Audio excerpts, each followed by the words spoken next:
Thursday night, so you know what that means. It is Wrestling Chat with Friends. Meow, meow, meow, meow, meow. I am your host, Cheats, and I am joined, as always, by EJ the Collector. We should have a special guest joining us just a little bit later in the show. We've got a friend coming on to tell us about all of his friend activities in wrestling. But before we get there, EJ, how you feeling, my man?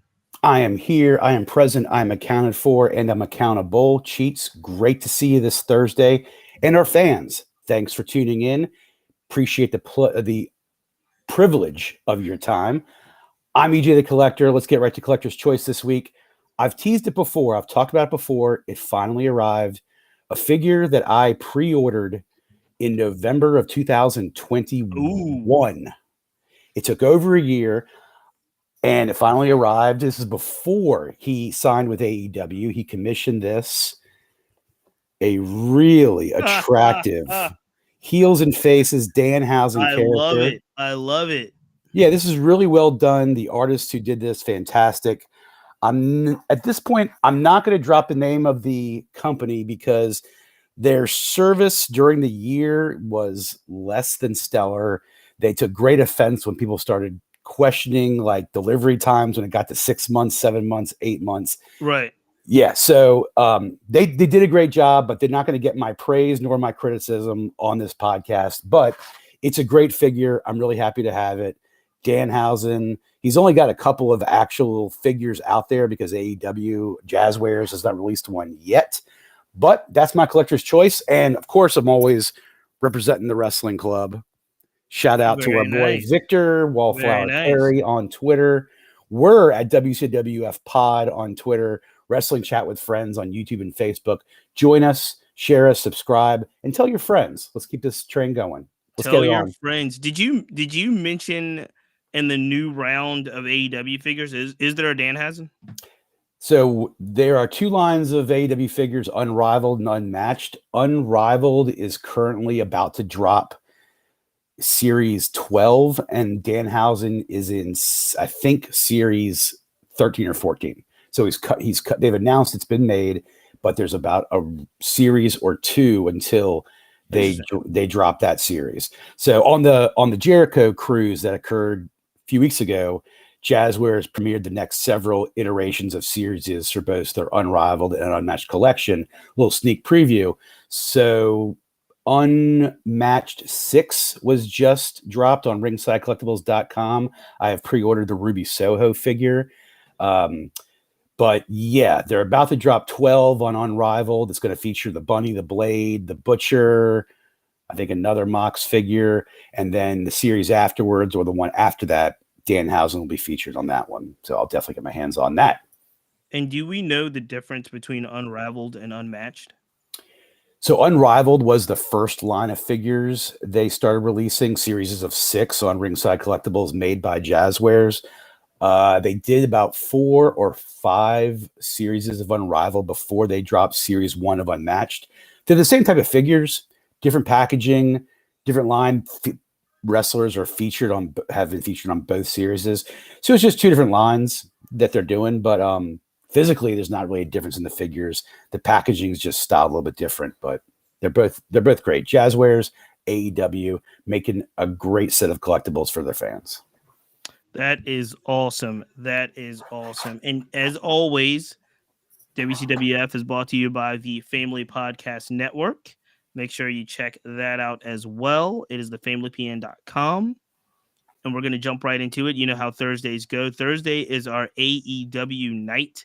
We talk WWE and NXT on Tuesdays. We talk AEW and some indies on Thursday. Last night, I would say a throwback in many ways episode for AEW Dynamite. A really solid episode. I thought it was a good episode. I thought they did some good things, but we have to talk about the elephant in the room, and that is the Acclaimed. There are probably a couple of elephants you could attribute to that, but yes, the Acclaimed is the big elephant. The Acclaimed is the big elephant in the room tonight because they have dropped their tag team titles to the Ass Boys. Something that I could have seen coming How it happened is where I have the point of contention. Quickly, Elliot, tell me a little bit, kind of your overall arc on the rise and fall of the Acclaim per se. I don't even know if it's safe to call it a fall because they're going to get those titles back. They're over more now than they've ever been over before. It is just a part of what wrestling does. However, I know a lot of fans, including myself, were really disappointed last night. It's an interesting choice to do it on television, but that is kind of par for the course for AEW. They're not afraid to have title matches, multiple title matches on shows, not just save them for pay-per-views. They have swapped a bunch of belts on free TV. So yes, I would say of all it was championship fight night on Dynamite, which again is also a little bit of a strange choice. They have their sort of semi-regular battle of the belt shows. This was a championship title fight night, whether that's done to just sort of draw eyes, it makes sense. They did about 900,000 last night, so we'll see if did it really translate to views. However, of all the titles that were on last night, I guess that one was the most susceptible to change. I didn't think the trios was going to change. I did not expect Jamie Hayter to lose, and she didn't. So I saw this, but I think I expected it to happen a different way. You said it right. This is what happens in wrestling. There's a common belief that wrestling's always sort of better when heels are holding the titles and baby faces are going after the titles. The Acclaimed it's been a great story of those two. They were two fairly unknown independent wrestlers who were kind of being featured semi-regular like a lot of other teams are. They started really appealing to the fans because of Max Catcher's rap, which is great every week. I don't think he's had really too many subpar weeks. He always likes to make a lot of references to what's going on in the culture. That happened again last night. But I have grown to really appreciate them, not just for their charisma and their ability to rap, but also great talents. They can do stuff on par with the top talents in the promotion. They are featured weekly because they are obviously a top draw with fans. That's not going to change. I think we all expect them to get their titles back. It was definitely just sort of a letdown to what had been a really good show. It was a good crowd in El Paso. They were hot throughout the night. And I could just imagine that it just kind of took the air out of the room when they dropped the titles. I agree with you 100%. My big concern is, like you said, how they dropped the titles. I really expected a Billy Gunn turn, a Billy Gunn support of his children, and then it's kind of a complete ass celebration. Billy Gunn turns, all is right with the world, everybody's heels. The Acclaim obviously still goes after the belt as baby faces. That did not happen last night. Were you surprised that Billy Gunn still basically maintained loyalty to the Acclaim, yet the titles changed hands? Sure. I mean, I'm not enough of an expert to call it an error or a mistake. I think it was a mistake. Well, in my opinion, it might be a mistake, but overall, I think it was a creative mistake. It was a little strange, though, and maybe it's a sign of the perhaps lack of 100% full confidence in the Ass Boys with giving the titles, because if you think about how the show ended with the Acclaimed in the ring, their music playing, which was unusual. You know, the new champs usually get the music. They get the fading shot out of the show when it closes. The Guns were on the stage celebrating. They cut back to the Acclaimed, supporting each other in the ring. Bill Gunn's right there. That could have been an opportunity for, if not a full turn at that point, a tease. They were teasing it a little bit. Billy Gunn looked a little less than fully engaged with the Acclaim. And I think that is their way of teasing something later. But it was a very strange ending to have the popular losers of the match, losers of the belts, close that show with their music, almost trying to say, hey, they're still the best tag team out there. We're just going to take the titles off them for a couple of weeks. So yeah, it really, from what I heard, I heard this because I read it sort of online that the air was just sort of sucked out of the arena, and they turned around and had to film Rampage, which they Right. do afterwards. Right. So I can only imagine what that crowd was like, sort of when Rampage ended after seeing this surprising defeat of the biggest, most popular tag team in AEW right now. I agree with you 100%. There's a little part of me that wonders if they had the timing off on TV, like the TV timing was off, and maybe the Acclaimed music was supposed to play after they went off the air. There's a Yeah. little bit, because there was if you notice, there was a very kind of long and awkward pause of them just kind of standing in the ring trying to figure out what the Ass Boys are, taking their time walking up the ramp. It just seemed to me a little bit like it was just a little bit off. Could have done that. I mean, these guys working in production for AEW, this is year 4 of this company. This is not year 30 and 35 like the WWE. And even they make mistakes sometimes. So I'm not saying it was. It could have been exactly the way they wanted. I but think that explanation if it had happened that way, I think that explanation I would have makes been a lot of sense. There's you're serving two masters in this, because you've got the live TV crowd, and you get the live TV audience, and you have the live TV crowd, and you have to appeal to both, and lines get crossed sometimes. But the title change, we can talk about that, but like also the match was fantastic. All the matches last night were excellent. One thing AEW does really well, and I think this is their point of pride, is they are a great professional wrestling company. Let me do this. Oh, not yet.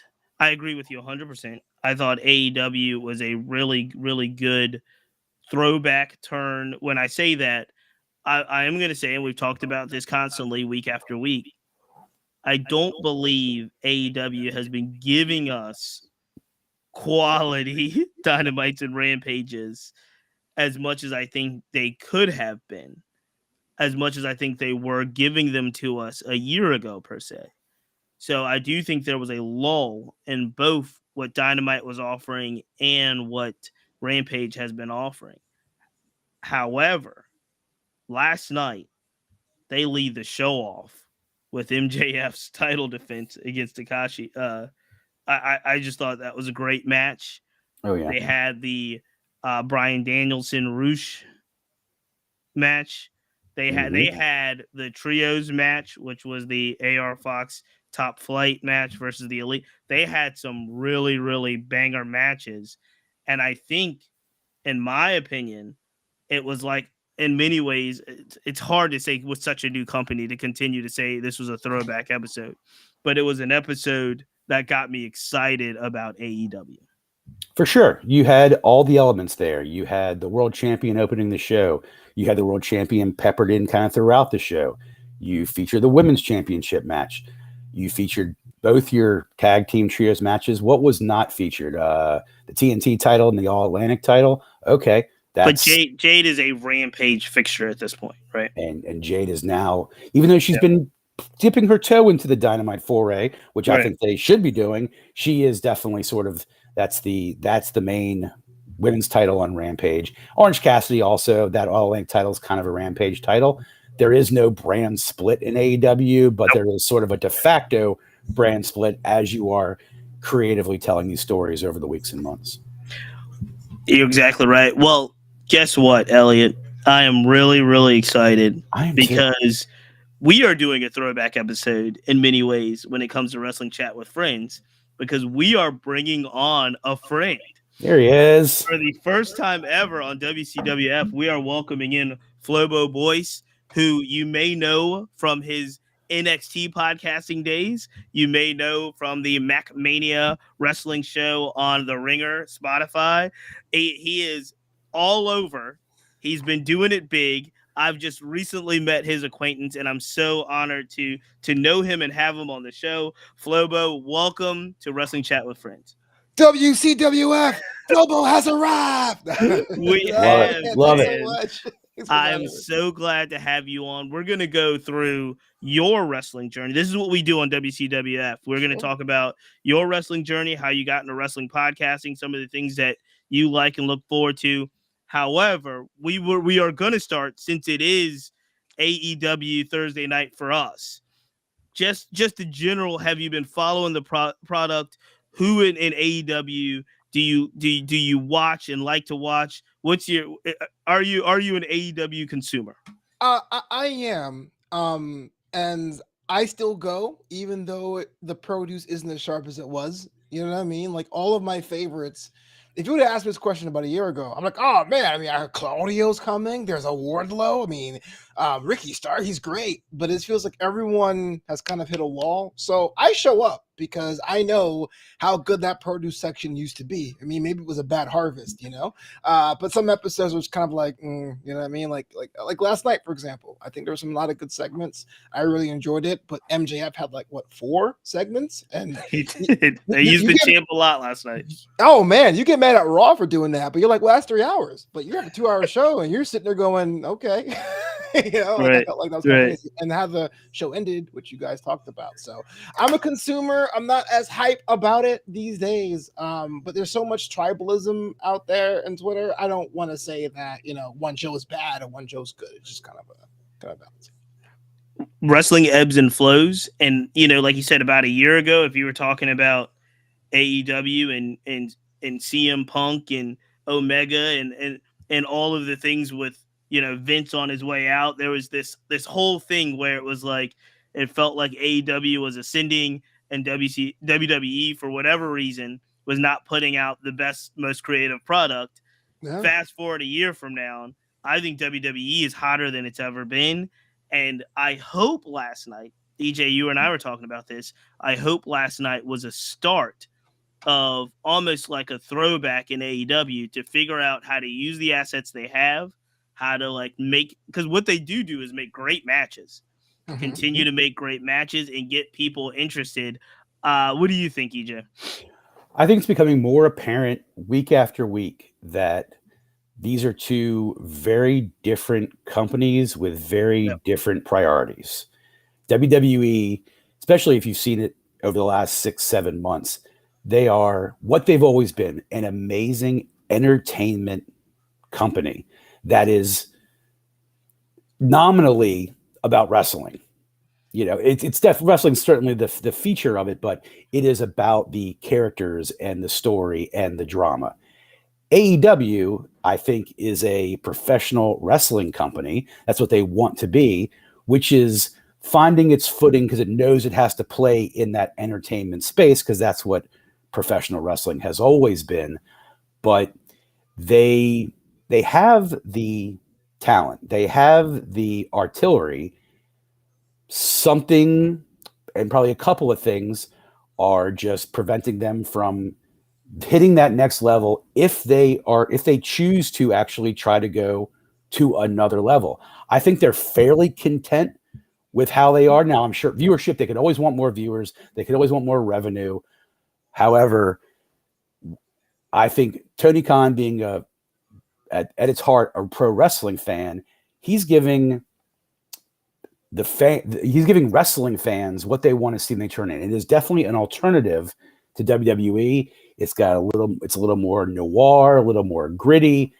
But what the last few months has really shown is just how much of a juggernaut WWE is as an entertainment company. I'm entertained by these characters and one main story in particular in the last several months, but just these larger than life figures. The AEW talent doesn't appear larger than life. They appear to be out there showcasing their abilities and entertaining fans that way versus some of the other aspects you see in WWE. And it just makes it different. Depending on what you like, you can find one more appealing than the other. I think we've talked a lot about in the last several months about AEW for a time had an embarrassment of riches with their talent. WWE right now has an embarrassment of talent with how hot their product is right now. The result is fans have an embarrassment of riches. They have options all around of what they want to see. And it's okay to consume everything. I have really tried in the last few weeks to remove myself from consuming so much of wrestling Twitter, which really sort of, which I'll even admit has become a little bit more it's more it doesn't help my consumption of the product anymore. Join us. Yeah, I love it. I participate in it, but at the end of the day, sometimes I just want to remove myself and go, I consume WWE for these reasons and these characters, and I consume AEW for sort of the AEW really is a throwback for me because it does feel like NWA, it does feel like WCW, and that's what I grew up on. So I love each company for different reasons right now, and I feel an embarrassment of riches been having all this great content. Well, if I could jump in there, Chiefs, man, Yeah, I think please, that's the problem. If I could say the problem, I don't want to come to AEW show like that's the problem with AEW because they never have me back. But when the brand was launched, it wasn't we're doing this approach of wrestling. It was we're the alternative to this. Much like how the first XFL came out against the No Fun League. And that happens in business. Doesn't matter about wrestling or tech companies or a platform that has things like stories and reels. If the bigger guy pivots and takes your idea, it's on you now to find a way to be fresh. So what we saw now, even though I could argue all the Triple H signings aren't as high wattage as when AEW signed them. I mean, Mia Yim compared to Bryan Danielson, no offense to either one of these, you can't compare. It is WWE only has to move just a little bit towards a wrestling enthusiast and they get that market share back. And so it really is an AEW trying to figure out what does it mean to be an alternative as this moves on? Because it's not really for them. It's not for wrestling fans. They show up every week. The crowd was packed, but it's for Procter and Gamble and M&M Mars going, why should I put my money in your brand? We're different. Why? We're not them. Oh, they got to find something they could put in a brochure or a pamphlet and say, this is why it's different. AEW's success over we're talking about like a year ago, a lot of the hype was just about them bringing these stars in, these people who had their names through WWE. Now that that's kind of cooled off, I'm curious, Flobo, like, what do you think what's their next hook? If they're not bringing in new talent, free agents, there's not a lot out there who isn't currently on one of the other products. How do you maximize what you're taking from your talent and putting on screen if you're not constantly featuring an exciting surprise by a debut? Yeah, so I don't want to break the formula of AEW, but if I was the head guy, if you're going to give me the Booker hat, you got to stop telling Excalibur to tell me every single match in the next 3 weeks. Now, it's cool because we have that dream match scenario, but we've gone through most of them. Not to say that doesn't exist. As an example, you could bring new players in there, but give me main events and give me a top of the hour and say we're going to have a good time come through. I mean, Rampage was definitely the B show, for example. But it is the B show. But they try to say it wasn't. But now you can turn off Rampage for a month and then say, hey, let's go Rampage. They're like, well, let me see. Jay Cargill's going to have a match. We're going to see Jungle Boy in action, whatever the hell that means. And it's going to be pretty much a formula. And I think that's what really is hindering everyone. Yeah, again, your core audience is going to show up, but core audiences don't buy programs. They don't go follow the product on tour. It really finds out the new fans. Now, I went to the Kia Forum, and I would say there is a bit more of an appeal to people who may have lapsed from wrestling entirely. Those who were wrestling fans and said, I don't really watch that anymore, and bringing those back. But how is that sustainable? Because to me, lapsed fans are still casual. I mean, no one really stays in like, I'm an adult, I'm staying in. That's very, very rare because everyone who's done that just has a podcast and they talk about how they're back in wrestling now. But that's what I would do. I would give me some more of that surprise element, not to the point of being goofy or having Alexa Bliss type characters, but you tell me, hey, look, there's going to be a tournament. There's going to be a reason why the person wins the tournament, and here's the fallout. Not just Owen Hart Cup in 6 weeks. Be there. And I think it's interesting because you're not going to out WWE. You're just not. Right. They're too well groomed, and exactly, Elliot, what you were talking about, telling those stories, bringing in stars that would attract the casual fan, like bringing in some stars that turn out to be hell of wrestlers, like Logan Paul, right? So we have to like AEW has to figure out that line somewhere between where WCW was in its heyday and kind of this like glorified indie type place. I was thinking about this quite a bit. And one of the things I was thinking of, and you asked about it, what do you do when the attraction is no longer just acquisitions, right? Just CM Punk showing up, Adam Cole showing up, when you're not wondering who's going to show up next, what do you have? And I was thinking about how WCW, when they were successful, what did they have? Well, they had the hottest storyline in wrestling with the NWO.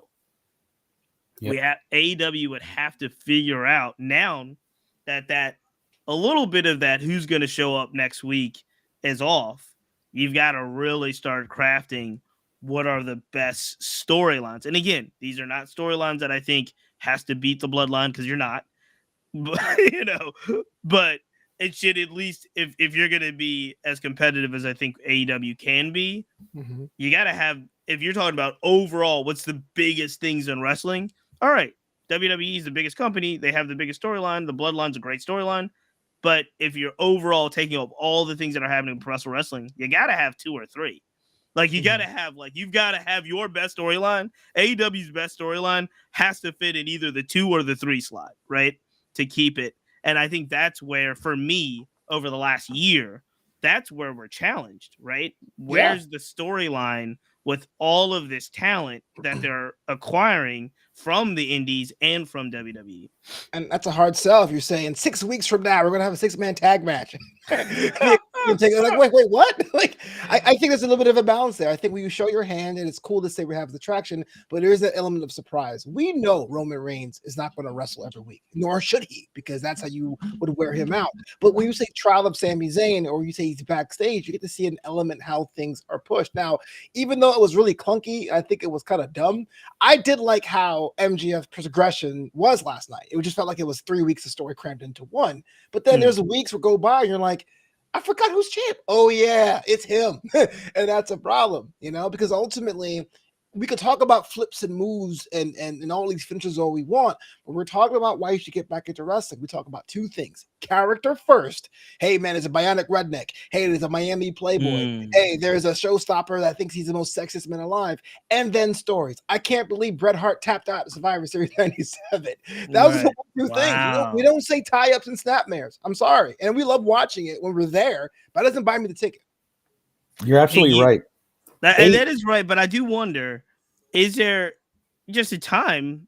Probably not, because you're locked in, Flobo, and EJ, I know you're locked in, but is there a time where somebody's like, man, did you see that match? You have to go back and see that. Yeah. And there's a couple of those where it's like, was it NXT when Gunther and I'm going to mess up his name. Dragunov. Yeah. That was a the match first one was better. I wasn't into, but it was an NXT match. Championship, and I wasn't into it, and somebody was like, you have to see this, like, go sit down and watch this. And then the other one I always think about is the Lucha Brothers Young Bucks in the cage at the pay-per-view. They're like, you gotta go back and see that match, like, you gotta and I watched that one live, but it was like, those are is there an element, because I think there is, of like a really great match where it's like, okay, you might not be in AEW, but you have to watch this. Oh, absolutely. If you're asking me, it's absolutely. But in that situation, even though I watch NXT every single week for my podcast, I know nobody was watching NXT UK, relatively speaking. I mean, compared to Raw or whatever. So you might get lucky and get a friend who says, have you checked out Dragunov, Gunther? By the way, the first one on NXT UK, miles better than the one on NXT. Agreed. Full agree. But here's the thing. But if you are a wrestling promoter, you can't rely on word of mouth all the time. Because there's going to be times when your Stone Cold has a little tweak in his knee, or hey, look, the Miz tweaked his elbow on the house show circuit last week, and you have to be able to tell these stories without it, so people go, oh no, he didn't wrestle, but it's still a good character. The best example of this, I'm a big Bayley fan, day one, and I was a Hugger fan, which is a hard thing to admit, being as old as I am. But she was a hard character to sell. Like, who was the Hugger? Well, she's an '80s chick that likes, and her finishing moves a hug, and it's crazy. But if I told you, yo, there's this chick who is a Karen that wrestles, I'm going to check out who that is. Like, okay. Right. And it's on Daily now as a character performer to get you to come back every week. But you have to give people to grab onto. But the reason why we love Dragunov Gunther is the chops, the physicality. Yeah, just beat the hell out of each other. No one's like, man, I'm a hammerlock guy. I love hammerlocks. that is my jam. AEW is currently sort of banking on your John Moxley matches and your Daniel Bryanson matches, Bryan Danielson matches as those, and they are must-see TV. Danielson versus Takeshita a few weeks ago. MJF Takeshita last night was a fantastic match. You know, I wonder if things like the excessive blood or the matches not really carrying on and leading to something is holding it back a little bit. I do think that holds it back because they are great matches, but they're kind of in a silo and they don't advance a story. Right. And I do think that is challenging because there are some really good matches. Like you mentioned, the Moxley Hangman Page matches were good matches.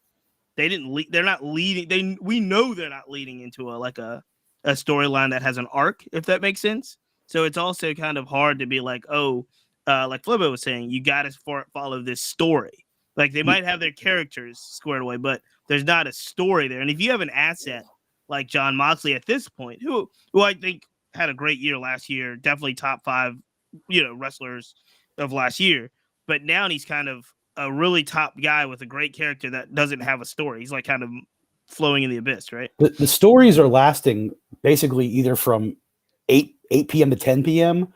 or from Wednesday to Friday or Friday to Wednesday. That's the extent of the storylines coming up. And it's like outside of I do think they're telling the Daniel Bryan MJF story well. Right. And so but that's like one of the only ones going into the pay-per-view where you're like, there's Samoa Joe Wardlow. Yeah. All right, let's do this because I want to switch gears. Okay. Because I want to get into the business of our guests, Flobo Boys. Man, we're honored to have you. We always have a series of questions that we ask our friends, but I want to start with the basic question of when did you fall in love with wrestling and how did you fall in love with wrestling? Oh yeah, definitely. First of all, officially, thanks again for having me on the show, Chief Elliot. I mean, I've been trying to cram your show so I can make sure I don't make a jerk of myself. Well, I'm from Brooklyn originally, and so my home promotion is the WWF. Why we don't call our fan base the Federation over the universe always takes me off. But we used to have 2 shows on Saturdays and Sundays at noon, Superstars on Saturdays and Wrestling Challenge. And those are my earliest memories. So like when those shows were off the air, it was time to clean or go to church or whatever. So it was kind of like the last minute of like a weekend vacation before going back to the house chores and stuff. And I remembered Razor Ramon's Ascent. I was a big Tatanka guy. Duke Droese to me was the best wrestler ever. I mean, here's a guy who was so strong as a garbage man who wrestles on the weekends. I mean, wow, you know what I mean? But those 2 shows for real. And I didn't have cable growing up. But so like there are the years where wrestling was only on cable, it was a bit of an out for me. So I would say my teens, it was all raw here, trading tapes. Hey, did you see what happened last week? Oh, what happened? Oh, there's this guy and he has like a bunch of hoes and he comes out to the whole train. Check it out. Like, oh, wow. You missed that wave? I missed that wave.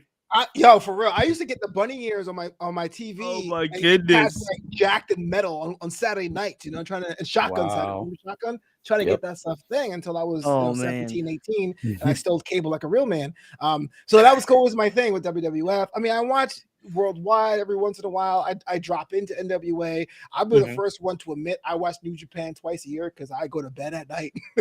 I'm not gonna pretend like, I know everything. I know who Shingo is. Don't get twisted. But I'm not doing that. So yeah, I mean, I love it. I love characters first. To me, characters are the reason why we watch. For me, because this is the modern day descendants of Shakespeare in the round, right? Shakespeare was written for everyone, like how wrestling is written for everyone, and we call it high art now. But the emotives, the character beats, the posing, the taunts, the finishing moves, all that is combat. That's from Shakespeare.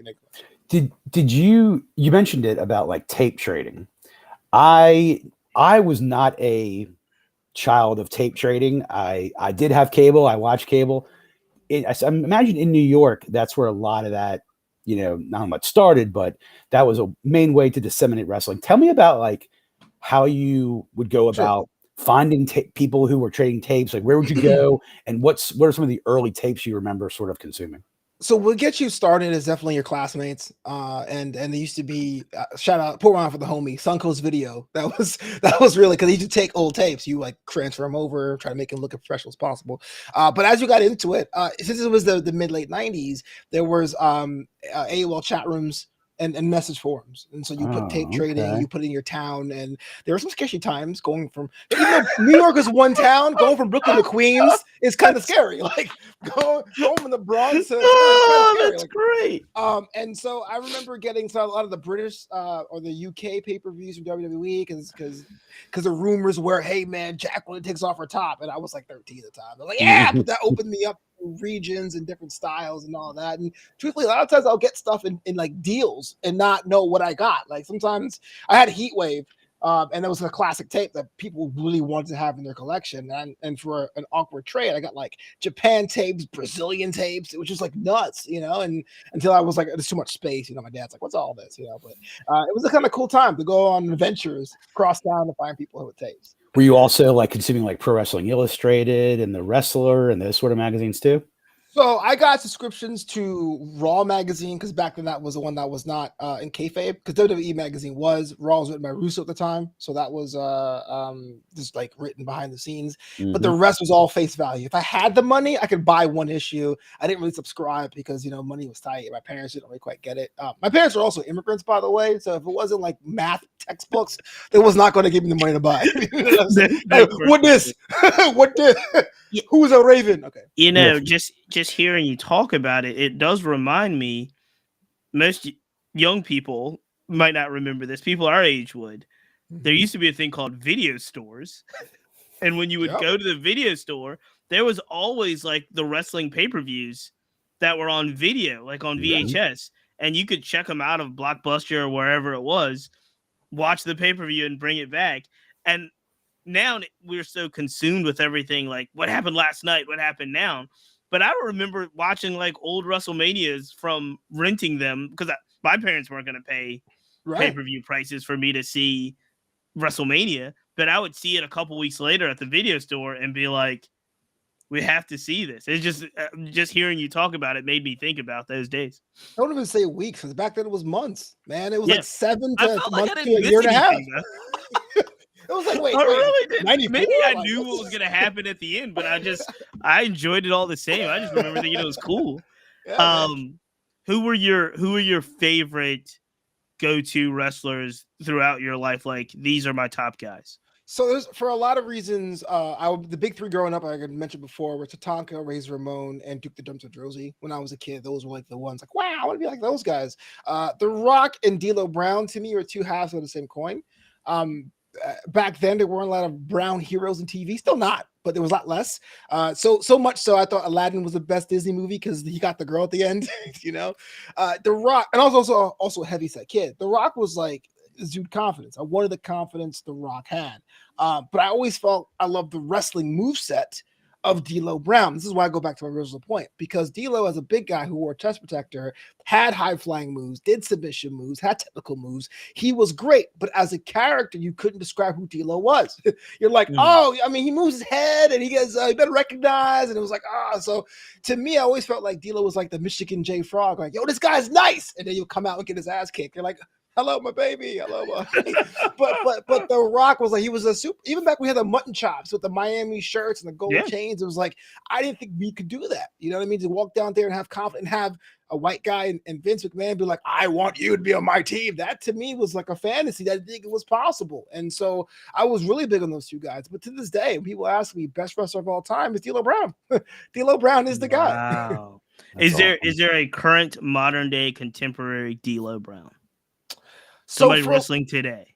So for a long time, I would have said it was Apollo Crews, because when he was Yuha Nation and he was the first one of NXT, he really was that guy, the Too Easy era. And I would say, and I don't know if we blame the pandemic or not, but there was a time in 2020 where Apollo was on every week, and it was like eating too much cake. It was like, bro, I love Apollo. I'm the only guy that bought all of Apollo merch. I have the new shirt, I have the old shirt, I have everything. I did not like the Nigerian era. That's what he was on every week. No, before that, when he was on Raw, feuding with Andrade and Zelina, and Bobby Lashley, he was like just a white baby face. Ironically, he got traded to SmackDown in 2001. He was so I was torn with that because I was like, man, you're so good as a wrestler. I kind of wish the crowd connected with you as a performer, but I know this is a visual art. This is the Harlem Globetrotters of wrestling. You need a character as one-dimensional as it is. It's like when the Black Eyed Peas had Fergie. You're like, all right, you kind of whacker now, but you're on TV. Which bag you gonna get? You know what I'm saying? Because it's 2 different eras. So, but now in NXT, I go, all right, I'm not only understanding the Scene Division character. He took a big L last weekend against the real future Carmelo Hayes. I'm not sure what it was, but I would say Apollo Crews is the D'Lo Brown of this generation for sure. I like it. Agreed. I like it. I was in my mind, I was thinking, I don't know why, in my mind, I was thinking Shelton Benjamin. Ain't no stopping me now. Just somebody with an incredible moveset that just never figured out how to, never really figured out that connection. Might be connecting more now than ever before. And I also feel like it's a little bit like I hate to say it this way, but it's like we didn't appreciate you when we had you. Yeah. So like now, even though you're a little, you're not as dynamic as you were for as many years as you were, we're gonna kind of cheer our butts off for you now. Yeah, like you deserve it. Yeah. I don't know what that's called. I'm sure there's a scientific, psychological name for that. But yeah. The crowd, they got the win the other week, this week, I guess. Him and Cedric got the win over Alpha Academy, and everybody was like eating it up. Yeah, but I think they were eating it up not because it was like. It was a little bit of like, hey, we should have recognized you a long time ago. I was really impressed with the amount of wrestlers who spoke about Benjamin in that 20-year anniversary celebration. When he goes into the Hall of Fame, and he undoubtedly will go into the WWE Hall of Fame, the amount of people who will come out and give him his flowers then will be unmatched. He is probably one of the most talented wrestlers that WWE's had in the last 30 years. Not the most charismatic person in the world, but he's actually more charismatic now, I think, than he was in the early 2000s when he was with Charlie Haas and Brock Lesnar and Kurt Angle. Flobo, you'll appreciate this because where I'm going to ask, just because EJ said it, I think he's right, but I'm trying to figure out if we're watering this thing down. And what I mean by that is, I think you're right that Shelton Benjamin will be in the WWE Hall of Fame. Okay. My question is, Flobo, is this like Scott Rowland being in the MLB Hall of Fame? Oh, wow. Only because are we giving Hall of Fame nods just for longevity? There's not a real, like, by any stretch of the imagination, is Shelton Benjamin a Hall of Fame type performer for the last 20 years in the WWE? You want my honest opinion? I think Shelton Benjamin is a Hall of Famer, but he's not a headliner Hall of Famer. Yeah. It could be Shelton Benjamin and everybody else. And the reason I go is, longevity does count if you're a mid card, right? If you are a top of the card, like The Rock was top of the card for 3 years and he bounced. He's The Rock, right? Stone Cold, I think 5 years on the top of the card, he bounced. Sure. But he's been there off and on for 20 years. And I would say the Money in the Bank ladder match is pretty much his. Like he innovated the ladder match on his end as well. So I think when you push the needle that way, it's great. But that said, like most Hall of Fames, there cheats. There are some people in there you're going like, what is the process? How did this happen? Like Kerry and Rikishi and Donald Trump are in the same. What? But it works in my favor. I'm like Harold Baines, yes. Scott Rowland, what? I don't know. But let me ask this, because you have transformed your love of wrestling into some really amazing work with podcasting. I mentioned it at the start of your introduction. I think it started for you really with NXT and an NXT podcast, but walk us through your podcasting journey. How'd you get into it and the type of shows that got you all the way to these, press row at these pay-per-view events, my man? Yeah, it's a long, twisted journey as well. So there was a platform a couple of years ago called AfterBuzz TV. It was co-founded by Maria Menounos, who's on WWE's ambassador payroll, and Kevin Odegaard, her husband. And I was a working comic at the time that couldn't get booked outside of Los Angeles. And I know a lot of comedians get mad about this. Oh, by the way, this story's too long. You should always just wrap me up, bro. No, yeah. We're in it. We're in it, Flubbo. You mentioned stand-up comedy. I'm here for it. All right, cool. So I was a comedian that couldn't get booked. And the reason why a lot of comedians get mad about this, but I don't, because promoters don't know who you are. So they want to guarantee that if they book you at their comedy place, that people are going to come out. And so I was 4 or 5 years in the game at the time, didn't have much of a following on social media, and a promoter, I was getting like no's. And then one day I got so frustrated. I went to this comedy club in Indiana. Hey, is there something I'm doing wrong? Is my joke's not funny? Let me know. I'll go back to the lab. It's not a big deal. I'm a big boy. I can take it. Why am I stuck? He goes, you don't got a following. So I'll go, okay, great. How do I get a following? Didn't have a platform at the time. AfterBuzz TV was doing after shows for a bunch of their shows. That was the whole business model. They wanted to crowd. They wanted to be the ESPN of TV after talk, like Talking Dead and things like that. So I showed up, did the program, and I was planning on doing DC Comics because I'm a big DC comic mark here. But there was a lot of attendance problems with the flagship show, Monday Night Raw. Now, it was the flagship show because some of the former hosts end up being signed by WWE. You can talk about Mark Donica, Ryan Katz, Kathy Kelly. Sonya Deville was on a couple episodes back then. So they said, look, we need someone who's going to be there every Monday night. And it's a tough drive to go from Culver City to North Hollywood to do the show. I said, I'll do it. I need fans. I'll do it. You know what I mean? So I did Raw for about 2 years. I was under Evan Mack, who was the lead host, but then he got signed to the bump, and I got moved up on that the first chair. And when NXT was floundering to have the same issue, I covered NXT. Pandemic hits, we did it from home, and then AfterBuzz TV goes on hiatus. I'm sitting around with my buddy Jack Farmer, who was on the show with me. Jack took up AEW, brought that back for his own podcast called Lead of the Week, and he said, hey, we did NXT together. How about you bring back an NXT show at home? And I go, well, by the time it was NXT 1.0. NXT's kind of hot. Everyone has their podcast about NXT. How many times do we talk about Johnny Gargano every week? I know. We'll talk about UK as well. And so Draped in Gold was basically what that was. It was a mix of NXT UK, which has a small footprint but a rabid fan base in NXT. When Evan Mack got the call from Spotify, from WWE to start his own podcast, he called me up and said, hey, look, the show is called Mac Mania. I want you to be there to be in the second and third chair, which props to him because it is a thankless role to be the third person in a morning zoo crew or the fourth person. And so I go, okay, I'm going to put you over. Every week I'm going to go and laugh at your jokes and put you over. We're going to make the best show we can because no one was doing comedy and wrestling the way that we were doing it because we are old enough to know we can't take this too seriously. But that took off. Spotify has been a fantastic home for us. And we were able to do some of the big pay-per-views. We interviewed some of the wrestlers at SummerSlam and WrestleMania. But I was there. I met up with WWE's premium group, the On Location group. You could pay them $3 or $4 or $5 as a fan, and they'll give you like priority seating and autographs and signings or whatever. And so we helped them out. We covered a podcast. We interviewed The Miz at SummerSlam, and they thanked us by letting us walk on the floor and be on the press box and watch SummerSlam from the ringside, basically. And that was the first time I ever do it. So if there's a picture on social media, we're like, I'm trying to be like super stiff and professional, like I've done it before. You look very professional. But I'm marking the hell out, bro. I'm like, oh, SummerSlam. I'm a SummerSlam guy. It's my favorite review of the year. So I'm like, Spotify On Location. Awesome. You know what I mean? So it was kind of a cool thing. So I started off being a comic looking for work, ended up going down this path, and it's been so much fun. Well, the $1 million question I have to ask, and I know EJ's chopping at the bit to ask as well. So the one I'll ask you that I'll let EJ go is, did the plan work? Did you build up a fan base to do more stand-up comedy? Oh, yes and no. So now there's more people. Because I got the 2 albums out now. I got the 2 albums out on Spotify. You can search my name now. I got 2 novelty songs. There's more people waiting to go.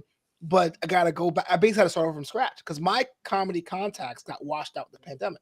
People quit. People are like, I'm kind of moved on. So I know to get back to where I was, I basically have to start from scratch and go to open mics again and go to small clubs again. But what's cool is it's not from scratch because now more people know who I am. They know my brand. They can search for my content online. Didn't have that back then. So that's amazing. EJ. Wow. I've always stand-up comedy has always been the one thing that I would have dropped everything I was doing in life if I could pursue being a stand-up comic. Let's go. Here's the only thing. EJ, you're talking to the wrong one. He's gonna plug in. My hook though is because I have consumed so much stand-up comedy because I've had HBO since like 1979. I've consumed so much. The one thing in stand-up comedy is you don't steal material. That is obvious. Of course you don't do that. However, there are tribute bands for all the big bands. I want to go on the road as a tribute comic. I want to give attribution, but I know 2 minutes of every comedian's material, and I can deliver it so well. I think somewhere there's a hook for a tribute comic. You just got to like not play it off as your own. Maybe that's a pipe dream. But I do want to ask about stand-up comedy. It does exist, by the way. People do that. People do that. All dead, right, dead comedy tours. They have to be dead. You can't be like, oh, I'm Andy Dick. They got to be like dead. But you can do it. Hey, tell me, who are some of your comedy influence? And when you were in California, in LA, is there a group you sort of ran with of names that we would know? No, because we're kind of all trying to get off the same level. Because look, let me answer your second question first. When you're trying to go on the road, no one knows who you are. So there's two things you can do beforehand. And that's one, get a following on social media, become a brand right off the bat, like Tony Baker, Keon Peele. But two, you basically have 3 or 4 friends. You find a through line, and then you pitch the through line as a show. And you go, hey, look, welcome to the real blank of comedy. Someone takes a flyer on you for a Wednesday night, and then you try to sell tickets that way. It's very much like being your own band. No one's going to call you up and be like, yo, Amber Scalzo, Ricky Tran, those John Bowles, those are the guys I ran with when I started out. Here's the show. So you probably won't know them. But as far as my comedy influences, there's 2 big ones and a lot of small ones. I grew up on Leno. I wanted, my comedy goal was to bring back late night variety shows. So if you're from Mexico, you know about Sábado Gigante. If you're from England, you know about Saturday Night's Takeaway. Basically, that kind of fun house kind of vibe, or Flip Wilson show if you're an old school person like yourself. That old school kind of late night vibe. And I don't sing and I don't dance. And so that's always been my goal, is to get enough material, get enough following to do a show quite like that. And that was kind of the thing. So that's why I watched Leno, because it didn't matter if you're rich, poor, right, left, skinny, not whatever. You got 6 minutes of fresh material every night. Didn't know about writers back then. But you got 6 minutes of fresh material that night. A lot of comedians don't like Leno. They feel like he is the Michelin star chef that opened up a burger joint. But I think it's a very important thing to have accessible comedy for people, because people who may not need to be all enlightened to laugh. Let me say this real quick about Jay Leno. You're right. He has he's gotten this reputation in the last 30 years because he became basically the late night host.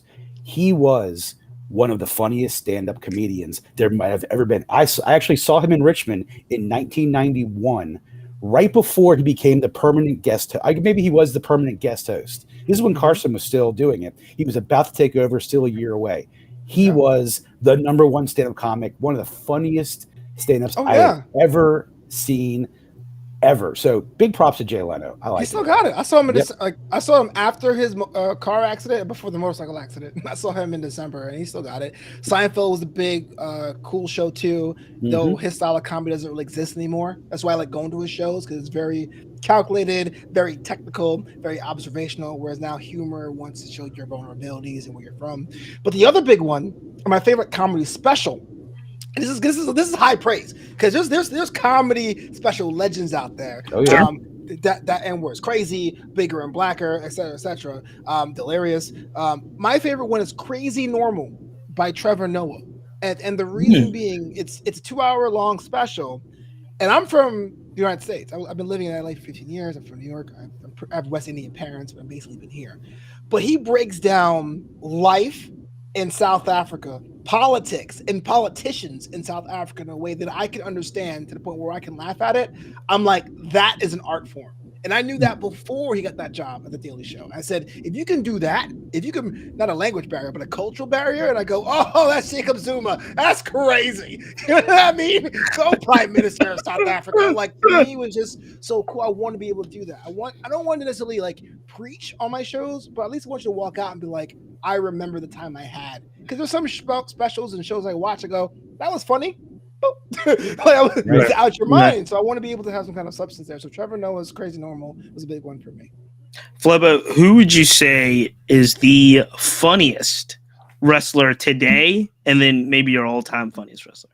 Oh man, it's R-Truth, man. What are you talking about? Absolutely, it is. Because Yeah, I mean, I think Today so. and oh, I okay. think when he was in 3 Live Crew, I mean, he was calling himself the suntan Superman. You know what I mean? And now he's doing that. My bad, little Jimmy. Like people talk about the Vince era of WWE. And especially from wrestlers of color, has less opportunities. R-Truth got like less in a hand. He got 2 cards, and he made that work. I mean, that 24/7 title was dead on arrival. But we were trying to find out who's going to pin R-Truth this week.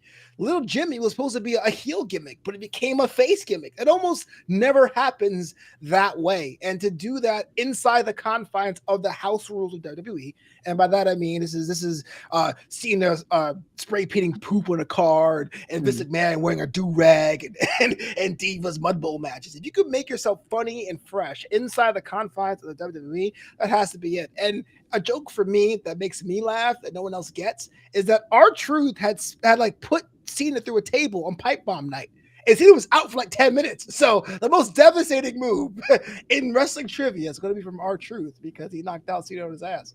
How about Santino Marella? Oh, he's a good one too. Again, same kind of frame. I mean, the Santino stuff you can't really do anymore.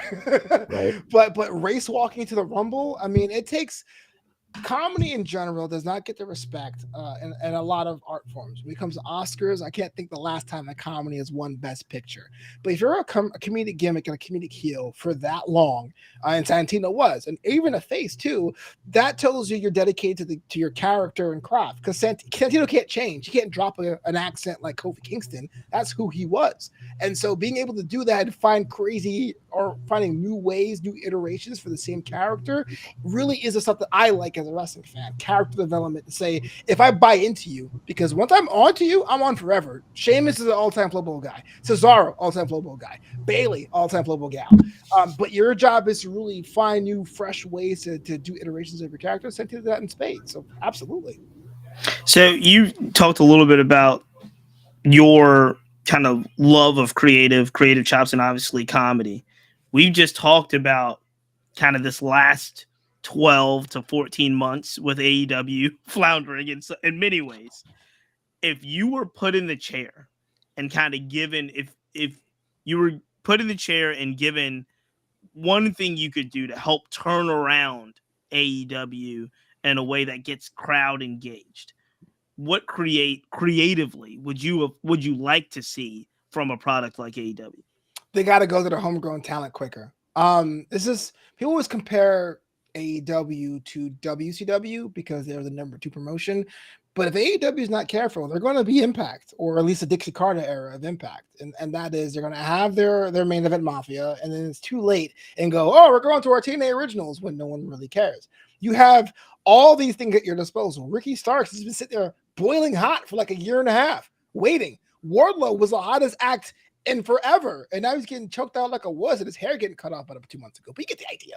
So, like, I would have easily done that. You have Rampage, and it's a show that really does not serve anything but being a supplement to Wednesday.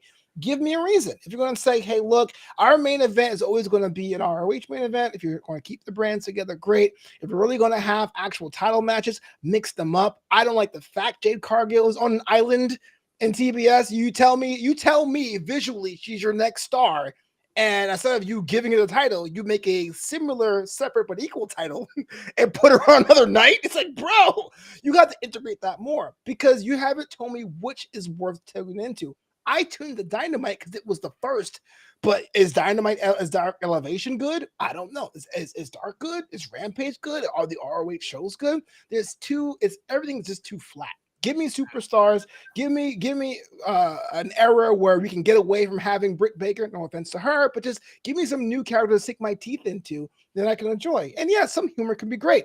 I mean, you got the Being the Elite show. I wouldn't say that should be your be-all end-all, but how about more digital content featuring the talent that don't get featured nearly as much? So I know the favorite sandwich of AR Fox. And so when AR Fox comes out, I go, oh man, cheesesteaks or whatever. Like, you got to give me reason to invest in these characters when the lights aren't on. Yeah, we're huge Hey EW marks over here. So we watch RJ City every weekend when it's Sunday with Hey EW. We love that show. EJ, before we get Flobo out of here, because this has been an amazing visit, with an amazing journey, and we're so proud of all that you've accomplished, man. And we're gonna look to see what's happening in the future. Do you have any final questions, EJ? I do have one final question, and I love bringing this up because it's definitely something I think they ought to do, but I want to get the expert's opinion.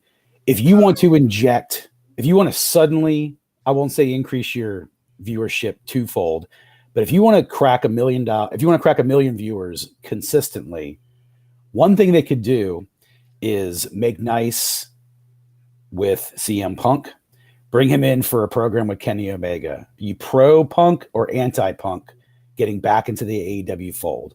I'm the worst kind of person to answer this question because I'm neutral Punk, right? Punk was a legend. Punk was a guy that didn't do it for me personally, but I will not deny or take away whatever he did to get to the top. But his career has been a series of moments, right? Whether or not it was coming to new ECW, Straight Edge Society, the Pipe Bomb, the not being around for 7 years. I think, and I understand why Tony Khan did this, because they paid him a crap load of money, much like why we're getting Brock Lesnar now. You're going to use your investment. But we were kind of burnt out on Punk. And even though it kind of ended kind of weird and unprofessional, you'll be a fool not to implement him the best way you can. So if those are my only two options, I would say bring him back, sure, even though you talk about the vibe at AEW is different and better now, whatever, but Punk sells tickets. As much as I want to say, and I love these characters, a lot of these guys can't sell tickets. No one is going to buy a ticket to see, well, probably will see the Acclaimed now, but no one's going to buy a ticket to see the Gun Club. They're the champions. No one's going to see that. They're the champions, and you're not going to buy a ticket to see them. No. I mean, their theme song is lame as hell, man. Even if you bring Punk in and he agrees to job out, I would totally use that because you invested supposedly millions of dollars in this guy. Why not use him? Yep. I couldn't agree more.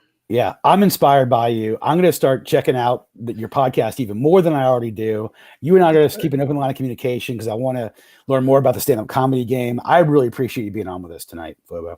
Oh, thank you. You should probably start being a comic, man. The quickest way to be a comic is this. Write down something, a topic, and draw a little circle around it and do little spokes and be like, what makes you angry about it? What makes you happy about it? What makes you sad about it? And bam, first material right there. Love it. Flobo, where can everybody find you, keep up with your journey? I know you have a whole network, New Amsterdam. Please tell everybody about what you're doing. Try to make it as simple as possible. NewAmsterdam.com. That's KNEW Amsterdam.com. Flobito.com. That's FLOBITO.com. Book me in the Southern California area. And if you want to learn about the many L's I took in my life, like going to Italy to save my DJing career, check out my book, Graduation Day, available now on Amazon. Excellent. Thank you so much. And you're going to see this little teaser here, Elliot. You're going to see Flobo and myself doing some more Black Baseball mixtape stuff. So You'll definitely want to check out the Black Baseball mixtape, which I just recently learned. I don't know how this stuff works, but I just recently learned that we broke the 100 a little while ago in the baseball podcast charts. So we're excited about that. There's a million wrestling podcasts, so WCWF is going to have a ways to go. But I'm sure MacMania and all of the things that Flobo has already done has already broken the said chart. So, hey, look, man, we thank you so much. We're going to be in touch. We really appreciate you. We are going to close out this show. So, thank you, my man. How great was that? Oh, my gosh, so great. I did not expect to get the stand-up comedy set portion of that, but I'm better for it. I was a little nervous because as soon as he hit stand-up comedy and I saw you light up, I was like, oh, this is going to go in a whole different direction. This is going to go crazy.